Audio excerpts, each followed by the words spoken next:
Hello there, I'm Big Alias, and good news, everyone! I thought I'd kick it off straight with the Farnsworth quote, because I love Futurama, and it's one of my favourite shows of all time. It's a phenomenal show, and I'm going to insert a Professor Farnsworth clip now! Good news, everyone! If I can be bothered. If not, then there's going to be some awkward silence followed by me saying now. I'm pointing my arms around, but you probably couldn't see that. So, I want to talk about something good, and then obviously lead it into doom and gloom and something bad. Because that's what I got to do on this channel. That's what YouTubers do now. We just complain about stuff endlessly, even when it's good. So, as gamers, we've had a very flip-floppy 2018. And, I mean, as a whole, we don't really know how to get a grasp of anything anymore, because sometimes we get good news and sometimes we don't get a campaign in a Call of Duty game. But we have been greeted in 2019 with some tremendous news, which is that Bungie and Activision, Bungie being the people who made the greatest trilogy of video games of all time, Halo, Bungie and Activision have effectively split. And Destiny 2, or Destiny 3, sorry, rather, will not be published by Activision, even if it happens.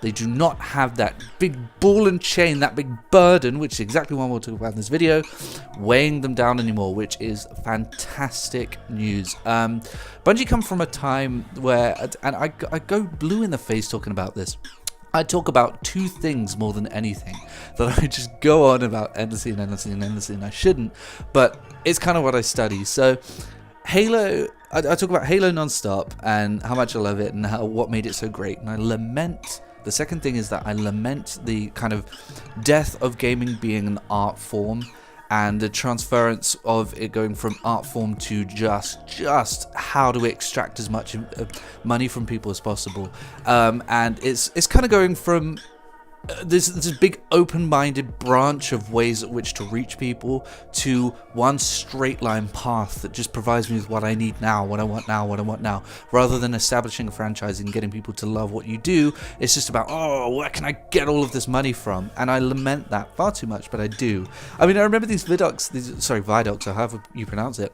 I used to watch about Halo, Halo 3, and you have these bearded nerds in their dungeons talking about how they spent hours crafting this little piece of the game to make people feel intrigued and invested and make it mysterious and make it feel like an ever-expansive world. Could you imagine a Vidoc now?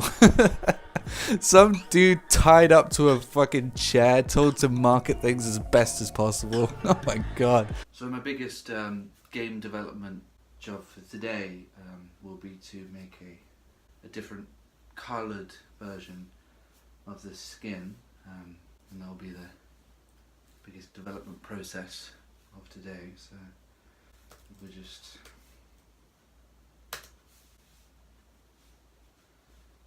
that's it's all done. So that will be available for a quarter of the price of the game again, and now I'm going to go speak to marketing for a few hours about how to implement that in a way that will make people think they want it.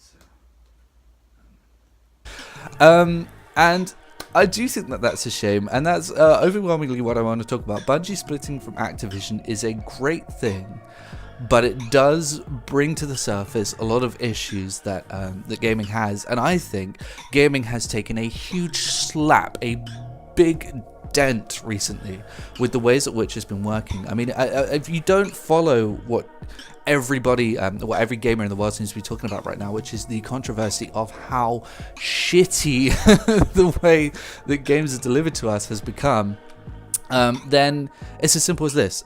Games aren't about attracting people. Games used to be about attracting people and making something that was like this huge banner saying, hey, come here because this is amazing. It's going more the way of film now. Film and music. It's borrowing from the two other mediums, which it never used to do. And to anyone who doesn't know, for a living I study film. I write thesis and essays on film, and I focus very much on the industry around film. and not like I can't stand economics and business theory and how to draw people in, because once you get to the surface of it, once you get to the core of business theory and economics, it's basically just how can we poison people as much as possible, and how can we trick people into doing things. I would feel so scummy even studying that and knowing that. But I don't know the intricacies and the idiosyncrasies of business study, but I do know how media marketing works, and I do know how all of that works. And it's kind of got it's the heavy-handedness of publishers, and what we have now is, whereas it used to be, you had all of these games coming in from all of these places, and they could try new things, and you get something different from him, from her, from him, from her, from him, from her, and now we have the leaders of publishing. It's almost as if the others have been filtered out for monetary reasons, because they've just been piled on by these other publishers and just knocked to pieces by every other publisher that's just sort of ganged together and tried to knock away the competition. And now you have Microsoft, you have EA, Bethesda, Activision, and Sony, and I'm sure I'm missing someone in there. And you can kind of take Sony away from this, because I'm not a Sony fanboy, I'm not a PlayStation fanboy, I know a lot of people are, but they do, and I really respect this, they do have this approach of,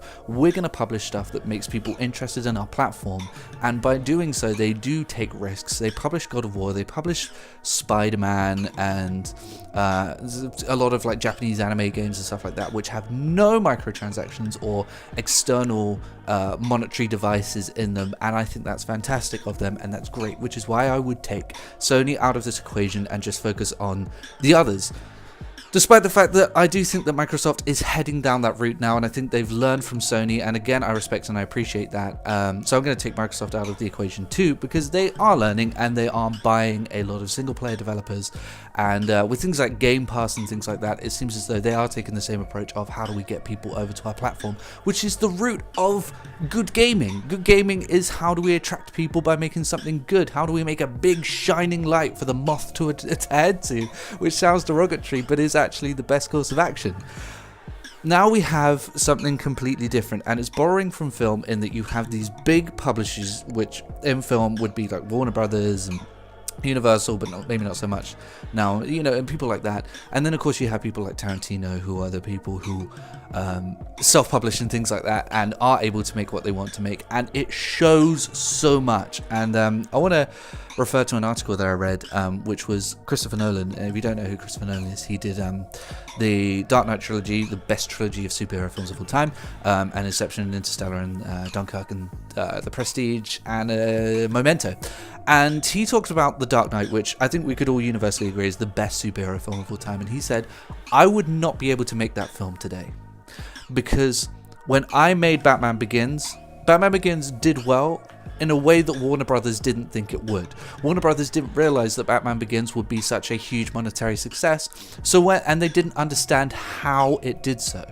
So when Dark Knight came around, they just kept handing me money and saying, do whatever you want with this film, because clearly it worked with Begins and we don't know why. So go off, do something interesting and do something good. And The Dark Knight became one of DC's highest selling films of all time, and then The Dark Knight Rises came along and sold even more, because Nolan was just allowed to do what he wants to do. Fast forward a few years and we have Justice League, where Zack Snyder, who sucks is shit anyway, but Zack Snyder's making Justice League, which makes $600 million rather than the $1.1 billion that The Dark Knight Rises made, because he is totally constricted by the studio, who knows that superhero films can make a lot of money now, because, hey, look at Marvel, they're making a ton of money too. The Dark Knight Rises made a ton of money. We know it makes lots of money. We are going to try to extract as much as possible. And the same goes with the music industry, not the same goes with the music industry, but the similarity between gaming and music is that with gaming and music, it's a acceptance thing, and I'm going to explore both of these avenues, but it's an acceptance thing. It's, hey, your friends listen to Ariana Grande, and your friends listen to Justin Bieber and Eminem, and all of these. I can't even think of pop music, but your friends listen to all of this. Why don't you? Surely you do. You should be accepted, right? And that's another avenue that gaming is going down, where the kings of gaming, the biggest games on the market right now are Call of Duty and Fortnite and PUBG and stuff like that. All games that look, I don't want to offend people, but on a purely what do you get for your game sense, are terrible, atrocious games. But you may find them fun or addictive, and that may be great. But they are sold entirely on, hey, everybody else does this. Why aren't you? This is the essence of gaming at the moment. And so, but in regards to film and the heavy-handed publishers, I think that is exactly what's happening with gaming right now.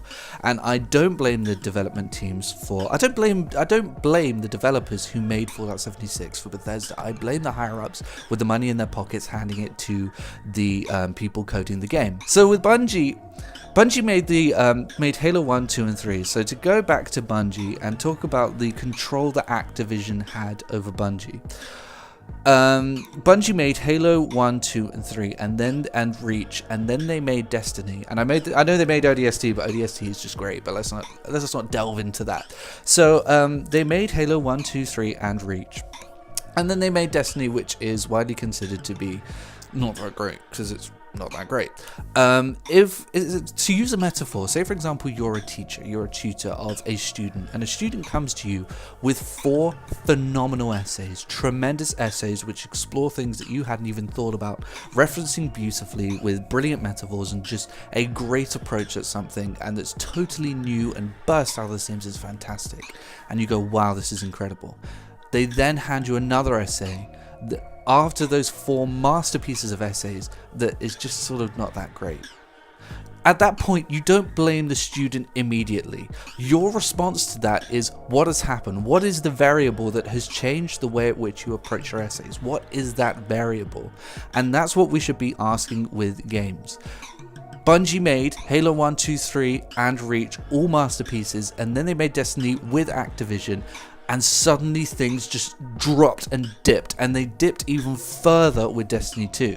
And the same goes for Call of Duty. As Activision changed, the games changed. They used to have campaigns, and I don't think it's up to Treyarch whether or not to have a campaign. I think that was entirely Activision, and of course it was, because they're funding the game. Now, the argument to be made from someone who would study business study or business theory or economics or something like that is, but hey, they're the publishers. They pump the money into the game. Why shouldn't they have creative control? Well, my issue with that is exactly this, and this is what I think is wrong with gaming. A publisher hires a development team because a development team can do what a publisher can't do. They bring these people in because they don't have the creative capability or the theoretical capability to make something that would be interesting. To have a heavy hand over a game or a film or even an album is so close-minded, is to say that I hired these people in because they can do what I can't do, and then I took creative control of the project. And I think that's exactly where we're going wrong with gaming and with films mostly. I don't think that David Ayer wanted to make the Suicide Squad that he made. I don't think that someone could look at that film and say that is a good film. I do, however, think that Warner Brothers looked at that film and said it's colourful enough, it has enough action, it has enough screen time for Will Smith and for Margot Robbie and etc. Let's just pump it out. It'll make tons of money because it has enough characters, enough screen time for this to be acceptable for viewers. They saw it, they hated it, and it didn't make as much money as it should have. That is the problem with the system we have now, is that these publishers, these people who pump the money into the project, into the production, into the product, these people, they need to realize why people are reaching out to these things. It's not because it fits an algorithm. It's not because it features certain things. It's not because it features certain buzzwords. It's because people relate to it. People want to access it. People want to grab hold of it, want to be a part of that world. They don't just want to throw themselves into a hashtag, into a box, into a buzzword. They don't want to approach Fallout in a way that every other game is approached just because every other game is approached that way. And I think that is the biggest issue that we have now. That's why The Dark Knight Rises made $1.1 billion and Justice League made $600 million, because people talk about things. They talk about how bad games are. They talk about how bad films are. If no one spoke about how shitty Fallout 76 was, it still would have made as much as Fallout 3, because Fallout 3 was so fantastic. And I think that is the root of the problem, is that publishers and people who pump money into things, people like Activision, people like EA, like the higher-ups of Bethesda, I know they're not listening to this, but to give my 2 cents on the issue and to give an essay, I think that the root of the issue is that they need to look back, take a step back and go, are we helping the film, or are we just doing it harm? Are we just standing in the way of greatness? They need to realize that kind of a cult figure, a cult position means so much and can make so much for you, and we need to bring creativity back into things. And I think that is the root of the issue with gaming. And I mean, look, that's the way I think it is. And if you have a different opinion, then leave a comment in the comment section below. I have rambled on, but thank you so much for watching. And if you like it, then continue watching my videos. And I hope you like the new intro, and I shall see everybody later.